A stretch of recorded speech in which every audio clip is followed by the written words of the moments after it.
Good morning. Welcome to the Gatorade Sports Science Institute's ECSS Pre-Con. My name is James Carter. I'm the director of the GSSI. It's a privilege to be here this morning in Dublin, especially after last night. It would have been a different story if the penalties had gone the other way, but such is life. As director, it's my responsibility to ensure that the Institute fulfills its mission. Its mission is all around helping athletes improve their performance. Not just athletes, I would say it's about also helping the athletes' practitioners as well. Now, we focus our efforts, of course, in the area of sports science, and primarily we focus in sports nutrition. Not exclusively, but most of our work, of course, is on sports nutrition. And I suppose, I would hope that that's the main reason we are all in this room today. It's probably the one thing that unites us. We all think it's important. And it's one of the reasons that we try and elevate nutrition at this conference. We try and get it kind of front and center as best as we can. And as a result, we've put together a nutrition track that really spans today and tomorrow. So this is when we do most of our kind of focus activation. So let me talk you through that. So today, 9 till 12, obviously we're in this room, it's our pre-con. Also today, 2 till 3:30, I think also in this room, we're going to have our Nutrition Award finalists. We have 5 finalists in the Nutrition Award category. They get to present their presentation in front of our judges, in front of you hopefully. And then finally today at 6:30, we announce the award winners. We also announce the Travel Award winners as well. That's just before the opening ceremony. And that kind of wraps up day 1 of our 2-day track. Tomorrow, at 9:45, we have our invited session, and that is training and nutrition considerations for football, which is obviously very apt being 2018 is World Cup year. And then finally tomorrow, we have the nutrition interest group, which I think is around about 6 o'clock. All of these details are in the handout that should be on your seats. So that's our 2-day kind of nutrition-focused activation here at ECSS. Now, if you happen to be at Minneapolis earlier in the year for ACSM, you may have attended our similar pre-con on the Tuesday. Now, the temptation as director is to try and make every pre-con the same, because it logistically makes my life a lot easier. Same speakers, same topics, you do it once, and then it should be kind of smooth.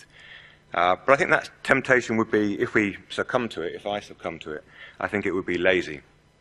It would also do the folks in the audience who've come to both events, of course, it would do them a disservice. And it would also, I think it would shield us from a lot of the diverse topics that are being worked on at the moment. And there's a lot going on in the field. So as a result, our events are very different. ACSM, if you were there, focused on the basics. So we had Gareth Wallace, my colleague Lindsay Baker, and Nick Bird talking on carbohydrate, hydration, and protein. But today's event is going to be, I think, very different. So the theme, as you're aware, is athlete health. And we're going to have 4 talks, I think all varied. Dana is going to kick us off, talking about FODMAPs, Celiac, wheat sensitivity. Craig Sale is then going to talk to us about bone health. We've got Neil Walsh talking about immune function, and then Ben Desbrow, who's coming from Australia, is going to wrap things up and is going to talk about alcohol, which is also, I guess, a theme of the conference for some of us.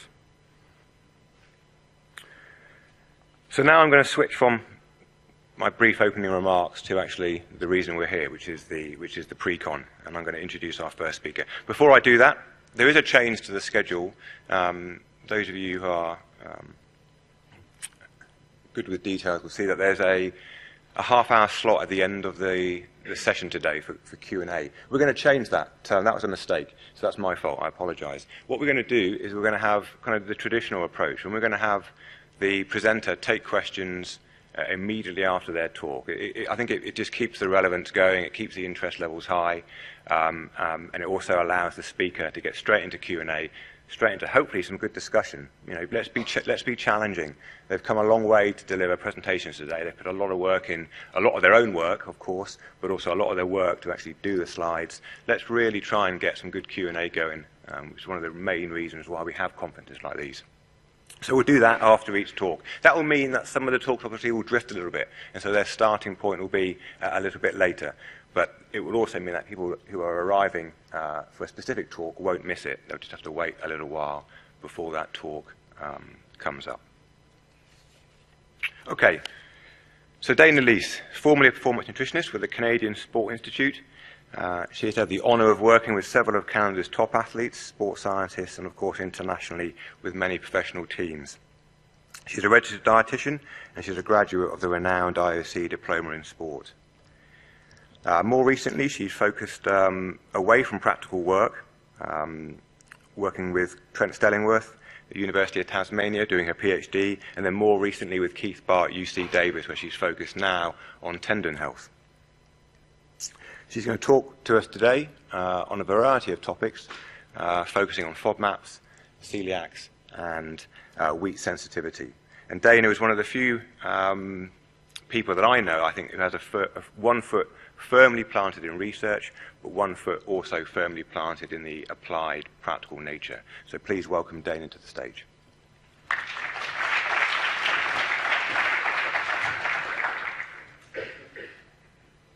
Thank you, James. Good morning, everybody. Thanks so much to GSSI for inviting me to be part of this pre-conference, and for you guys for coming this morning and showing interest in these sessions. I am super excited to attend a European sports science conference. Usually I'm more in North America, but fortunate enough to be spending the next 3 months in Europe too. I somehow convinced my supervisor at UC Davis, Keith Barr, that it's a great idea to write and do data analysis on the side of Lake Geneva. So it was only a short flight over for me. So to get started, I would like you to stand up if you or somebody you know follows a gluten-free diet, or to any degree, either a little bit, avoids gluten-free foods, or follows a gluten-free diet, full-fledged gluten-free diet. So stand up if you or somebody you know follows a gluten-free diet. Stay standing if you would have answered this question the same 5 or 6 years ago. We're slow this morning, people. So this is an obvious quick demonstration, you can sit down now, of the rapid growth and popularity of gluten-free diets. And my interest in this area stemmed from work as a dietitian, a high-performance dietitian at the Canadian Sport Institute Pacific. Leading into London 2012 Games, we all of a sudden had a slew of athletes that started following a gluten-free diet. And from a practitioner perspective, we really had no idea whether or not a gluten-free diet was beneficial, harmful, or really had no effect at all for athletes that didn't clinically require gluten avoidance. So one thing led to another, and I found myself delving into this question from the research end. Clinically gluten-free versus gluten sensationalism, and then tying in and leading into FODMAPs to treat gastrointestinal syndrome in athletes. If you're not familiar with the term FODMAPs, I will decipher the code for you in a little bit, but I won't do that right now. We'll focus on a little bit on gluten first. All right, we're back in action. So what would make athletes any different than the general population with regards to dietary triggers, specifically gluten? When athletes engage in strenuous exercise, blood flow is shunted away from the organs of the abdominal cavity to working muscle. And with this decreased blood flow, nutrients and oxygen going into the epithelial cells to the organs of the GI tract, what happens is there are basically your function of your gut is compromised. Reduced blood flow and reduced nutrients can increase increase your intestinal permeability. So what can happen is you have a gut ischemia, so your cells lining the epithelial barrier aren't functioning as well. And the proteins, the tight junction proteins represented by those little black lines, actually are dysregulated. So you have more movement of endotoxins, fluids, etc., moving in and out of that gut barrier. Now, if I'm looking at dietary triggers, there is a possibility that maybe more dietary triggers, such as gliadin, move across the barrier than would in a normal, healthy gut. And in athletes undergoing strenuous exercise, athletes engage in strenuous exercise more regularly and more often than the estimated 4 to 5 days it takes for epithelial cell proteins to turn over.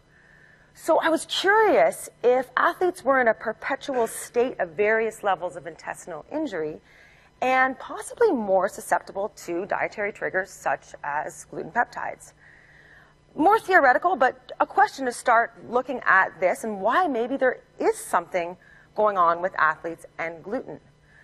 And as a practitioner, and I'm sure you're familiar with this as well, oftentimes athletes are doing things in the field ahead of the research curve. So I was quick not to dismiss, gluten-free diets are just a bandwagon effect, nothing going on there. And why do we really care about the gut in athletes? Why do we really care about gastrointestinal health? The GI tract is the body's largest immune organ. 30 to 90% of athletes report gastrointestinal symptoms during racing and strenuous training. It can be detrimental to performance, impair quality of life, and it's one of the most commonly diagnosed illnesses at international sporting events. And I have one professional triathlete that I work with who really struggles with GI issues. And it's a matter of her winning and losing a race if she has to stop and go to the bathroom during a run. So it is something that can really compromise somebody's athletic potential and their overall results and career. The causes of GI symptoms in athletes are very multifactorial. It's hard to replicate symptoms in terms of if you're trying to test an intervention, it's really hard to replicate symptoms and test if an intervention is working in athletes because there are so many components contributing to gastrointestinal symptoms and gastrointestinal integrity. Mechanical components have an impact on gastrointestinal symptoms. There's a physiological effect in the gut-brain connection. And then your nutritional components. So traditionally, fiber intake, meal timing, et cetera, are the tools that practitioners would use to try to reduce GI symptoms. Now we're also looking at FODMAPs and gluten as a potential role to modulate, and their potential role to modulate gastrointestinal symptoms in athletes. So as a quick refresher, we don't have a lot of time, but gluten is basically present in your wheat-based products, barley, rye, composed of 2 main proteins, and gluten has been demonized, and we have the proteases to break gluten down. We just don't break it down completely. And gliadin, we don't fully break down completely. In conditions such as celiac disease, this causes an issue. Individuals with celiac disease basically have an autoimmune reaction to gliadin. In a healthy population, gliadin is not fully broken down, but it kind of just cruises out of our feces. It doesn't necessarily have that autoimmune response. There are 3 main conditions that we look at in terms of gluten-related clinical conditions. So the first one, wheat allergy, easily diagnosed with an IgG antibody test. Basically usually diagnosed at a very young age, small percent of the population, about 0.1% of the population. Celiac disease, the estimates of prevalence vary from population to population, but on average worldwide about 1%. Again, can be definitively diagnosed with serological markers or gene testing.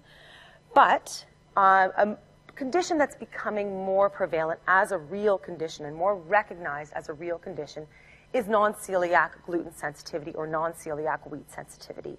There's a bit of conflict between what this condition should be called because we don't know if gluten is actually causing symptoms in individuals with this condition. Now, the challenge with non-celiac gluten or wheat sensitivity is that we don't have a definitive biomarker.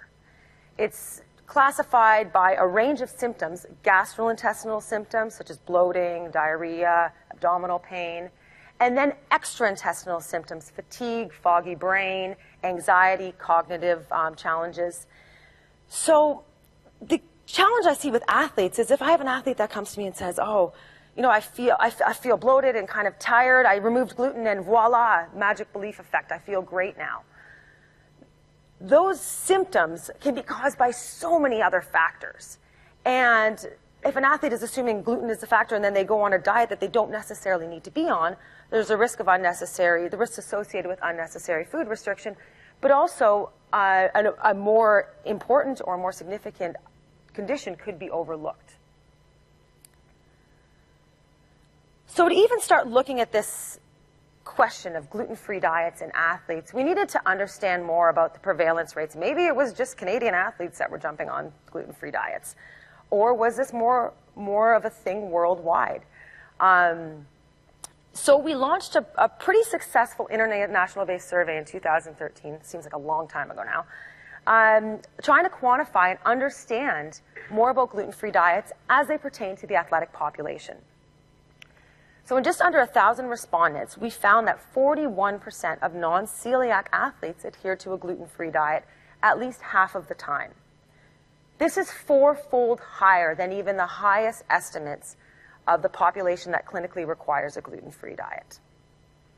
60% of these athletes self-diagnose non-celiac gluten or wheat sensitivity or non-celiac gluten-related conditions. Interestingly, athletes responding to this survey, now this is all self-reported data, indicated that they believed a gluten-free diet helped them become more conscious of what they were taking in from a dietary perspective, eat less processed foods, consume more fruits and vegetables, and consume more gluten-free whole grains. Now, these are all sort of your foundational healthy eating, healthy sport nutrition basics. So if an athlete is swapping over to a gluten-free diet and making these healthier nutritional changes, maybe they just may feel better overall, but it's not necessarily the gluten being the modulating factor. In terms of physiological beliefs, we found that athletes believed a gluten-free diet to reduce inflammation, improve body composition for sport, which, I mean, there's a few good little infographics quantifying any diet that you restrict calories will improve your body composition for sport, decreased GI issues or gastrointestinal issues, and improved exercise performance. Now, again, this is all self-reported data, so we still don't really have anything to quantify or validate why so many athletes are eating gluten-free. So we decided to test a gluten-free diet in non-celiac cyclists. So in a double-blind, randomized crossover design, we fed athletes either a gluten-free or gluten-containing diet for 7 days. And all the food was prepared, blinded, etc., and then crossed over to the other diet. Athletes replicated exercise, they replicated nutrition intake, and on the 7th day of each intervention block, performed an exercise test. So a 45-minute bout of cycling, which has been shown to instigate epithelial injury, and then a validated 15-minute time trial. Across each of the intervention periods, we measured gastrointestinal symptoms daily during exercise, and we found that, this is just a snapshot, but we found no difference between the diets in any of those parameters, either daily, during the exercise testing. There was no significant difference between upper or lower gastrointestinal symptoms. With the 15-minute time trial, there was no difference in performance. And I know you guys think, of course there's not going to be a difference in performance. But athletes did believe that gluten-free diet directly improved performance. So we did test it, didn't find a difference. But it's nice to see that this 50-minute time trial is reliable. And then we looked at IFAB, which stands for intestinal fatty acid binding protein. And that's a marker in the blood of acute intestinal injury. So we found that IFAB increased, as you would expect, during a more strenuous exercise bout, but there was no difference between the diets in acute intestinal injury. We also looked at a panel of inflammatory cytokines and found no difference between the diets. So where does that take us? Now, this is just one study.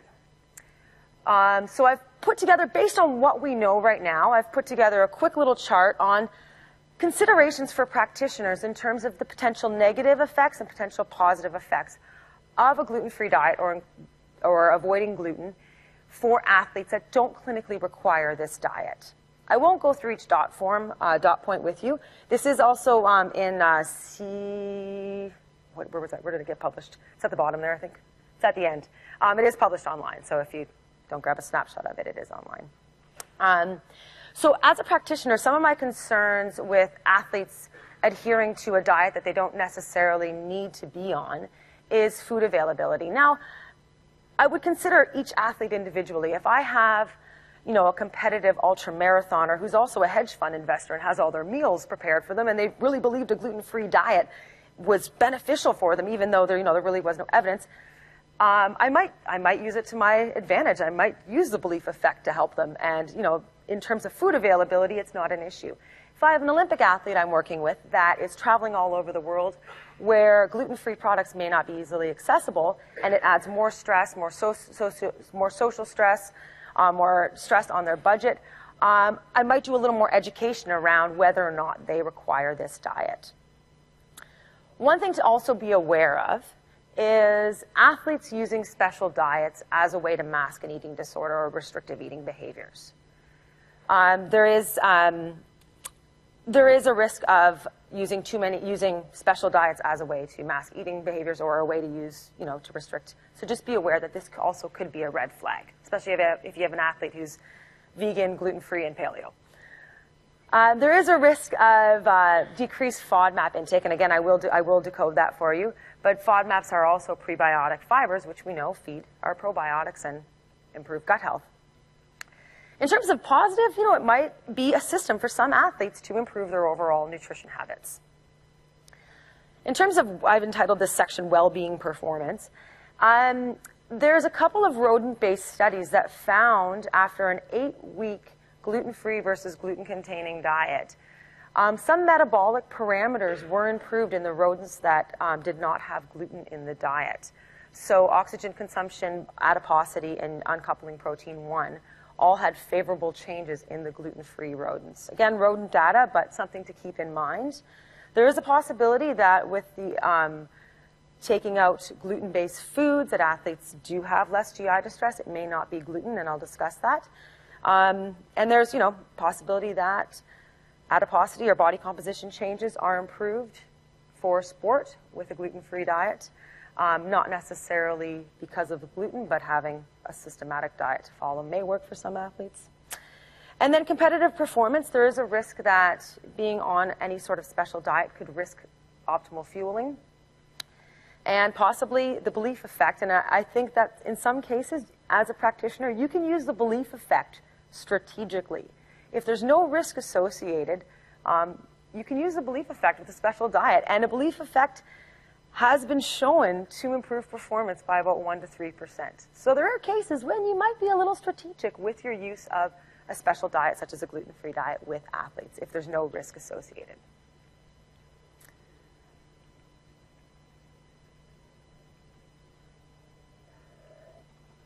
So this is where I found things got interesting when I was doing this work. When an athlete, or when anybody, switches from a gluten-free diet, most likely they subsequently also reduce their intake of FODMAPs. FODMAPs stands for fermentable oligo-di-monosaccharides and polyols. And these are a family of short-chain carbohydrates that are found in a huge range of foods. I'm going to get you to raise your hand quickly if you're familiar with the term FODMAPs. Awesome. Okay, so family of short-chain carbohydrates found in a huge range of foods. And it's hard in a way it's a little bit hard in a way to navigate this diet or where FODMAPs are in our food system because they're everywhere. It's not like all brown foods have FODMAPs. They're in apples, they're in onions, watermelon, wheat-based products, cow's milk-based products, snap peas or sugar peas. So they're in all sorts of different foods in different quantities, but there is a very good, Monash University is doing some fantastic work in quantifying FODMAPs in foods, and they have a fantastic app if you're not familiar with it. I'm happy to chat with you and familiarize you with that a bit more. But in terms of navigating this diet, a gluten-free diet most likely also reduces FODMAP loads, specifically fructans, which are present in wheat-based products. So it may not actually be gluten that are modulating the gastrointestinal symptoms in athletes when they go swap to a gluten-free diet, but it could be the subsequent reduction in FODMAPs, and also there's a slight reduction in galactico-oligosaccharides. Say that 10 times fast. So, and I won't talk too much about amylase trypsin inhibitors, but ATIs are also present in wheat-based products, which also can cause GI symptoms. But so we're looking at possibly FODMAPs might play a role here. It might not be the gluten, it might be FODMAPs. Just a quick structure of what fructan looks like. So as I take you through how FODMAPs move through the GI tract, I want you to think about what happens to an endurance athlete's gut or GI tract when they're engaging in strenuous exercise, when they're ingesting large amounts of carbohydrate to support exercise energy needs. So when FODMAPs are ingested, so let's say an energy bar that's based on with oats and has dates in it and almonds and dried apricots, you eat the FODMAPs in your upper small intestine, upper GI tract. These FODMAPs are not very well digested and can have an osmotic effect, causing osmotic diarrhea. As FODMAPs travel down into the lower GI tract, they're fermented by colonic bacteria, which, when fermentation produces gas, can increase the volume, gas volume in your lower GI tract or in your colon, feelings of bloating, flatulence, etc. Can also cause quite severe pain for some people. Now, a low FODMAP diet has been used for several years as first-line treatment for irritable bowel syndrome. And in patients with irritable bowel syndrome, GI function is compromised, and there's also some abnormalities with the nervous system and how basically the brain senses pain or distension in the gut, causing quite severe symptoms for some patients with IBS when they ingest FODMAPs, certain FODMAPs, or large loads of FODMAPs. In the general population, if you eat a lot of FODMAPs or you have, some onions and garlic, you might feel a little bit uncomfortable, but it's pretty negligible. It's nothing to write home about for somebody with a healthy gut. Now, when I look at athletes and what's going on in their gut during strenuous exercise and repeated strenuous exercise bouts, I'm thinking about athletes. We were able to quantify this. So number one, athletes' gut function is compromised with strenuous exercise. Two, given the volume of food athletes eat and some of the food choices, which I'll talk a little bit more about, athletes may eat way more FODMAPs than the average population. In the study I'm going to talk about in a few slides, we were able to quantify that habitual FODMAP intake for the runners we were working with was about 43 grams per day.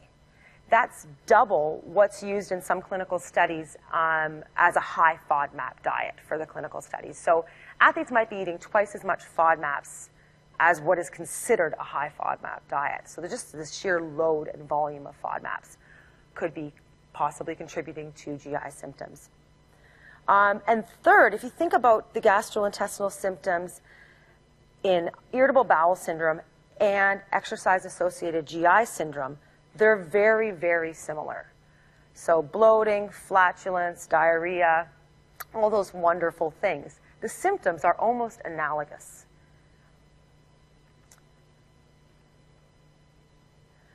So from our original questionnaire-based study that I showed you right at the beginning, we were able to pull some interesting data about athletes' behaviors around FODMAPs with the aim to reduce gastrointestinal symptoms. And we found that, in fact, athletes were doing stuff ahead of any research to support it. So we found that about 55% of athletes eliminated high FODMAP foods with the aim to reduce GI symptoms. About 80% reported symptom improvement. And we didn't, in the survey or the questionnaire, we didn't use the term FODMAPs. We basically had classifications of foods. And we were able to pull from those and quantify high FODMAP foods. So interesting, athletes are already doing some of this just by trial and error. Lactose being the most highly avoided FODMAP food, which is probably no surprise to you. So we decided to scale this up, and I was working with a multi-sport athlete who had repeated exercise-associated GI distress. And I sort of designed a study around him to see if could we scale this up and test this in a group of runners. So what I did with this athlete, this case study, N of 1, was I asked him to record his food intake for 6 days, record his exercise intake, and as a multi-sport athlete, everything was very diligent. He sent me 5 million Garmin files. And I said to him, okay, I'm going to give you another nutrition plan. It's going to be very similar to what you ate. I'm going to swap a few things around. It may make things worse. It may make things better. It might not do anything at all. Let's try this out. He didn't really have a lot of nutrition knowledge around GI health, and he didn't know what FODMAPs were, so I was able to use deception to my advantage. So he followed the sort of replicated meal plan with the high FODMAP foods swapped out for low FODMAPs, replicated his exercise, and recorded GI symptoms each day. And the red and orange lines are his habitual periods, so his during exercise and outside of exercise GI symptoms. The green line at the bottom was the intervention period. So you can see that GI symptoms were reduced with the low FODMAP intervention. The magnitude of this change may have had a little bit of placebo effect, but I think there is some positive and beneficial. He experienced some reduction in GI symptoms with the intervention. So we scaled this up to see if it would help with runners that reported repeated and regular exercise-associated gastrointestinal syndrome. Don't crash on me. We'll just let it sit there for a minute. So in this study, we did a similar design where all the food was prepared and frozen, pre-made meals given to the athletes. And they did a 6-day period and then a crossover to the other diet. So they had a high FODMAP diet, low FODMAP diet, and exercise was replicated. On the 4th and 5th day of each intervention, they had prescribed running bouts. So they had more of a tempo run and then an interval style run. GI symptoms were recorded each day inside and outside of exercise, as well as a daily analysis of life demands and athletes questionnaire, so the DALDA questionnaire. And what we found with area under the curve was about 80% of the athletes, the runners in this study, had a reduction or lower area under the curve for GI symptoms with the low FODMAP during daily GI symptoms. So the GI symptoms during exercise were not significantly different, but the daily GI symptoms were lower with a low FODMAP diet. In hindsight, I think for the running bouts, I would have done more strenuous running bouts with this group. So if you're looking to do a study in the future, I think run a more strenuous running test to try to flush out any differences. So something that's going to instigate more symptoms. So overall, translating this into an athletic group and translating the low FODMAP diet into athletes that are clinically healthy athletes. If I look at groups of high FODMAP compared to low FODMAP foods, think about what's usually provided at feed stations and what's in a lot of energy bars, et cetera, that athletes are ingesting before, during, and after exercise.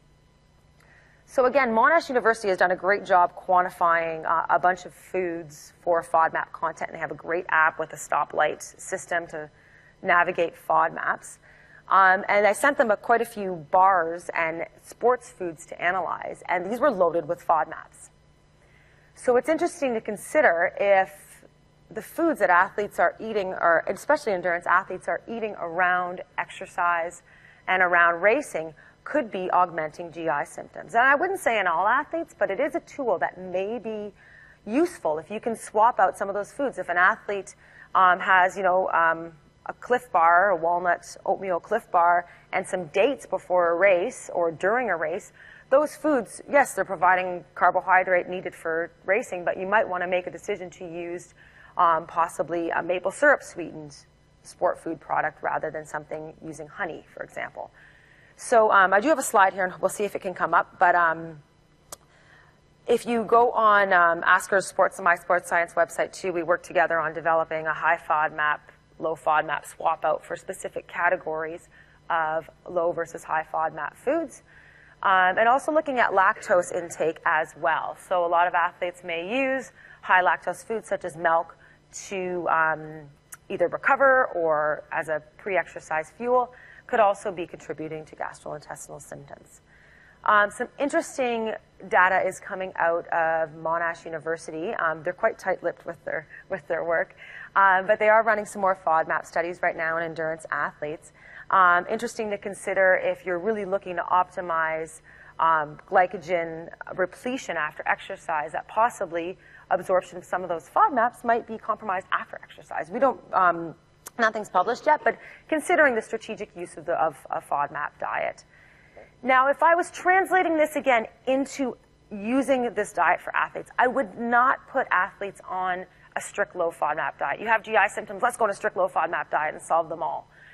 If an athlete is racing and training frequently where they're getting GI symptoms and you think a low FODMAP strategy may be something that's going to be suitable or may help, I would go through the phases of the low FODMAP diet and try to figure out exactly which foods and high FODMAP foods are triggering symptoms.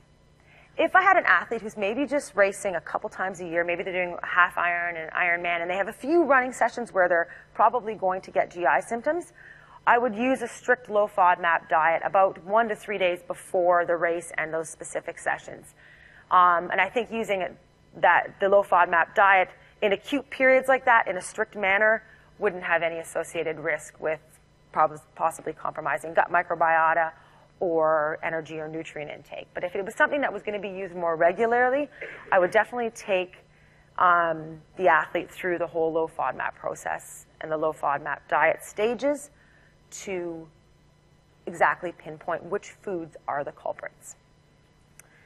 In terms of clinical takeaways, with regards to a gluten-free diet, I don't really think we have any evidence yet to say for athletes that don't clinically require this diet that there's a beneficial negative effect on the diet itself, using the diet itself. But it is something that if you do have an athlete who's completely believes that a gluten-free diet is the way for them and it's really going to help their performance and there's no associated risks, I would do education around it, but it is possibly something that you could support if there are no associated risks and they can manage it, no problem. All right, there we go. Almost back up again. So this is the just little chart I was mentioning that has the summary of high FODMAP foods that are often consumed by athletes and then swap up for low FODMAP foods. Interestingly, a lot of protein bars have polyols, which are sugar alcohols, which are also FODMAPs. In terms of FODMAP advice, I went through most of this already, but the one point I'd like to point out as well is I think with where markets reports are predicting the low FODMAP diet to go, market reports are estimating the low FODMAP diet to sort of have a big boom like a gluten-free diet. So just sort of be aware of helping athletes to gain the proper education around this diet and not just jump on the bandwagon. Similarly for practitioners, I think it's easy to read and learn about the diet, but there's a lot of nuances to a low FODMAP diet that I think doing a proper education pathway with the low FODMAP diet is important. Monash does now have an online course to learn more about implementing a low FODMAP diet. So if it is something that you think you will be working with in the future more extensively, I would recommend looking into that course. In terms of clinical takeaways, as I mentioned, there's not really any evidence yet, but it could be strategically used for a gluten-free diet. Better diagnosis for non-celiac gluten or wheat sensitivity is evolving, so at some point we may have more of a definitive diagnostic picture for non-celiac wheat sensitivity. Healthy athletes with gastrointestinal symptoms may benefit from FODMAP restriction in and around strenuous training bouts or races. Practically, there is a potential belief effect that could be used ergogenically. FODMAP modulation may be an efficacious strategy to reduce exercise-associated GI symptoms. Again, low FODMAP is predicted to be sort of the next gluten-free boom, so keep your eyes open for that and just help to educate athletes around and navigate that diet appropriately. And proper education is key around the low FODMAP diet. list of quick references, and a thank you to everybody from Canadian Sport Institute Pacific to the University of Tasmania to UC Davis who've helped support this research, and hopefully we'll keep it going, but definitely keep your eyes open. Monash University will have some cool stuff coming out soon too. All right, thank you very much. I am sorry about the computer crashing issues. I'll be collecting for a new laptop just over here. I really need a new one, and that was just the last straw. So, okay, questions? Thank you.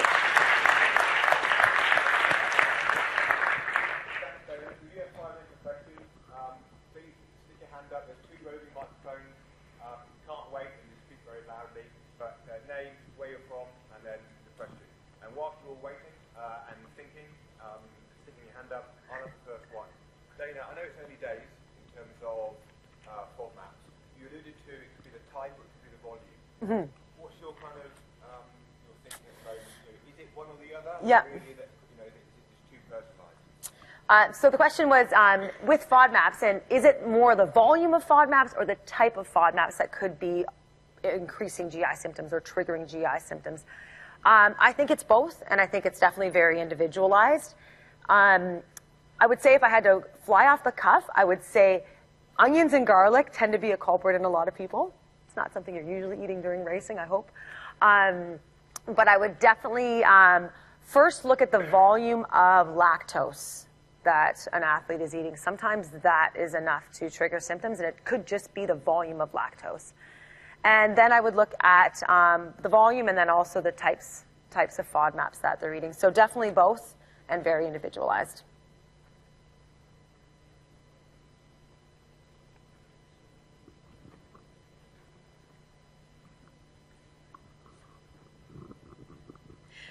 Hello, thank you for the nice talk. My name is Dacia Reichman, I'm from Latvia.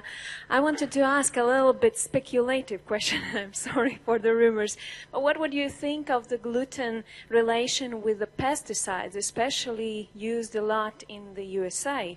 And it has been heard rumors really that some people that just come to the Europe, spend here a month or so and eat bread that is made here, and they don't feel any like these disorders for that period of time, and they return back into USA, and there is the problem again.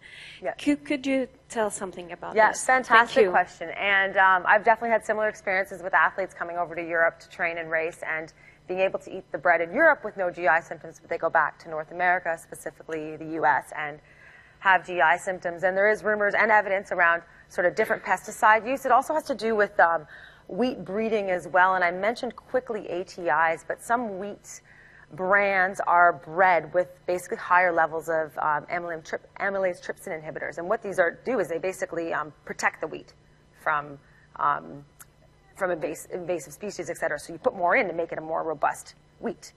And in North America, bread lasts a really long time.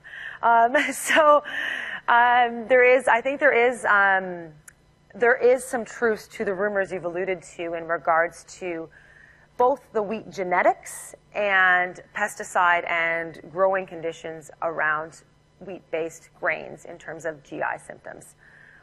So it is something that I would explore with an athlete, but yes, I've had similar experiences, and the bread in Europe is so good.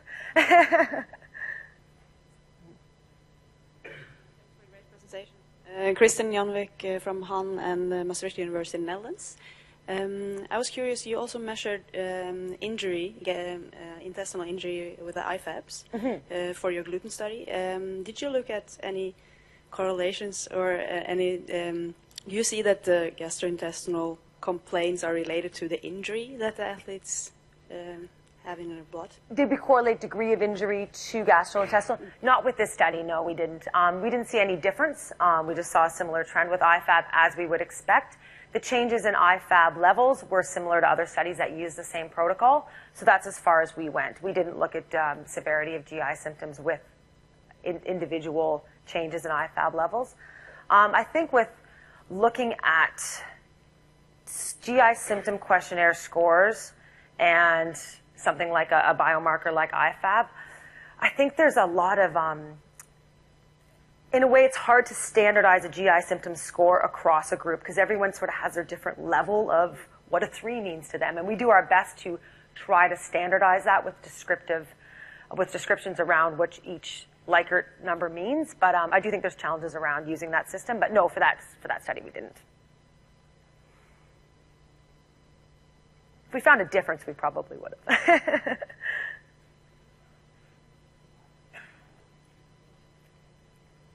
one more time, please. Thank Dana. Thank you very much, everybody.